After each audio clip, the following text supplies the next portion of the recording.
ఆమె ఒక ఇన్స్టాగ్రామ్ లో తన ఫోటోలు పెట్టుకోవడానికి తనకు హక్కు ఉంది. తన వ్యక్తిగతమైన ఇన్స్టాగ్రామ్ అది. రాజ్యాంగం ఆడవాళ్ళకి మగవాళ్ళకి సమానమైన హక్కులు ఇచ్చింది. ఎవరు బట్టలు వేసుకుని ఆమె బయట తిరగలేదు. మీరు చూసారా బయట తిరగడం ఎక్కడైనా?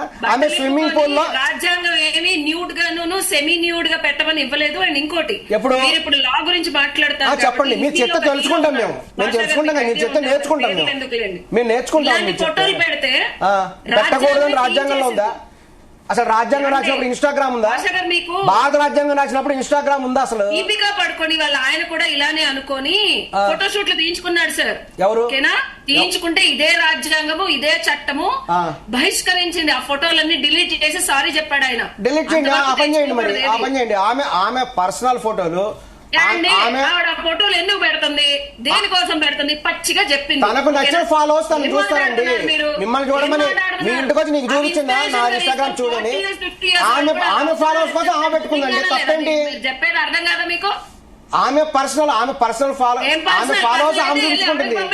పంపించుకోమనండి. మీరు చూడకండి, పెడితే ఊరందరూ ఇన్స్పైర్ అవుతున్నారు చూసి. అవును, చూడకండి, డిస్లైక్ చేయండి. మీకు నచ్చబోతే డిస్లైక్ చేయండి.